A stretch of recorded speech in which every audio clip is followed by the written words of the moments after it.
ವಿಶೇಷತೆಗಳನ್ನ ನಾವು ನಿಮ್ಮ ಮುಂದಿಡ್ತಾ ಇದ್ದೀವಿ. ದೇಶದಲ್ಲಿ ಮೆಟರ್ನಿಟಿ ಬೆನಿಫಿಟ್ ಕಾಯ್ದೆ ಜಾರಿಗೆ ಬಂತು. ಈ ಕಾಯ್ದೆ ಜಾರಿಯಾಗೋಕೆ ಮೂಲ ಕಾರಣನೇ ಡಾಕ್ಟರ್ ಬಿಆರ್ ಅಂಬೇಡ್ಕರ್. ಈ ಕಾಯ್ದೆಯ ಪ್ರಕಾರ ಹೆರಿಗೆಯಾದ ಬಳಿಕ ಯಾವುದೇ ಸ್ತ್ರೀ 3 ತಿಂಗಳು ರಜೆ ತೆಗೆದುಕೊಳ್ಳಬಹುದು, ನಂತರ ಕೆಲಸಕ್ಕೆ ಹಾಜರಾಗಬಹುದು. ಗರ್ಭಿಣಿ ಮಹಿಳೆಯರಿಗೆ ಆವತ್ತು ಅಂಬೇಡ್ಕರ್ ಮಾಡಿಕೊಟ್ಟಂತಹ ಈ ಅನುಕೂಲ ಇವತ್ತಿಗೂ ಜಾರಿಯಲ್ಲಿದೆ. ಇನ್ನು ಕಾರ್ಮಿಕರ ಒಳಿತಿಗಾಗಿ 12 ಗಂಟೆಗಳಿದ್ದಂತಹ ಕೆಲಸದ ಅವಧಿಯನ್ನ 8 ಗಂಟೆಗಳಿಗೆ ಇಳಿಸಿದ್ರು ಅಂಬೇಡ್ಕರ್. ಇದಲ್ಲದೆ ಲಿಂಗ ಸಮಾನತೆಗಾಗಿ ಹಿಂದೂ ಕೋಡ್ ಬಿಲ್ ಜಾರಿಗೆ ತರೋಕೆ ಮುಂದಾಗಿದ್ರು. ಆದ್ರೆ ಹಿಂದೂ ಕೋಡ್ ಬಿಲ್ ಸಂಸತ್ತಿನಲ್ಲಿ ತಿರಸ್ಕೃತ ಆಗ್ತಾ ಇದ್ದ ಹಾಗೆ 1951ರಲ್ಲಿ ತಮ್ಮ ಕಾನೂನು ಮಂತ್ರಿ ಸ್ಥಾನಕ್ಕೆ ರಾಜೀನಾಮೆಯನ್ನ ಕೊಟ್ಟಿದ್ರು.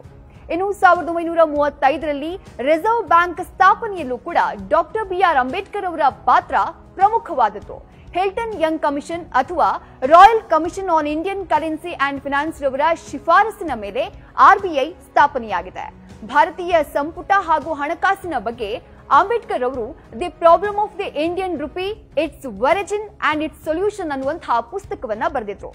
ಅಂಬೇಡ್ಕರ್ ಅವರು ಬರೆದಿದ್ದಂತಹ ಈ ಪುಸ್ತಕದಿಂದ ಹಲವು ಮಾರ್ಗದರ್ಶಿ ಸೂತ್ರಗಳನ್ನ ಆರ್ಬಿಐ ಸ್ಥಾಪನೆಗೆ ಹಿಲ್ಟನ್ ಯಂಗ್ ಕಮಿಷನ್ ಅಳವಡಿಸಿಕೊಂಡಿದೆ. ಇದೆಲ್ಲಕ್ಕಿಂತ ಮುಖ್ಯವಾಗಿ ಭಾರತದ ತ್ರಿವರ್ಣ ಧ್ವಜಕ್ಕೆ ಅಶೋಕ ಚಕ್ರವನ್ನ ಅಳವಡಿಸೋಕೆ ಸಲಹೆ ನೀಡಿದ ಕೀರ್ತಿ ಕೂಡ ಡಾಕ್ಟರ್ ಬಿಆರ್ ಅಂಬೇಡ್ಕರ್ ಅವರಿಗೆ ಸಲ್ಲತ್ತೆ. ಅಂಬೇಡ್ಕರ್ ಅವರು 64 ವಿಷಯಗಳಲ್ಲಿ ಪರಿಣಿತರಾಗಿದ್ರು. ಅಲ್ಲದೆ 9 ಭಾಷೆಗಳನ್ನ ನಿರರ್ಗಳವಾಗಿ ಮಾತನಾಡ್ತಾ ಇದ್ರು. Hindi, Pali, Sanskrit, English, French, German, Marathi, Persian, Gujarati ಭಾಷೆಗಳನ್ನ ತಿಳ್ಕೊಂಡಿದ್ರು. ಇನ್ನು ಲಂಡನ್ ಸ್ಕೂಲ್ ಆಫ್ ಸೈನ್ಸ್ ನ ಪ್ರತಿಷ್ಠಿತ doctor all science doctorate degree ಪಡೆದಂತಹ ಏಕೈಕ ವ್ಯಕ್ತಿ ಕೂಡ ಡಾಕ್ಟರ್ ಬಿಆರ್ ಅಂಬೇಡ್ಕರ್.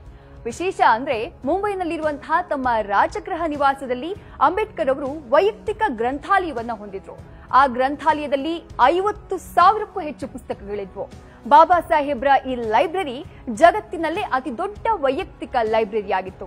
ಇದಿಷ್ಟು ಡಾಕ್ಟರ್ ಬಿಆರ್ ಅಂಬೇಡ್ಕರ್ ಅವರ ಬಗ್ಗೆ ಎಲ್ಲರೂ ತಿಳಿದುಕೊಳ್ಳಲೇಬೇಕಾದಂತಹ ವಿಚಾರಗಳು. ಆದ್ರೆ ಸಂವಿಧಾನ ಶಿಲ್ಪಿಯ ಬಗ್ಗೆ ಹೇಳಬೇಕು ಅಂದ್ರೆ ಇನ್ನೂ ನೂರಾರು ಕುತೂಹಲಕಾರಿ ವಿಷಯಗಳು ಸಿಗ್ತವೆ.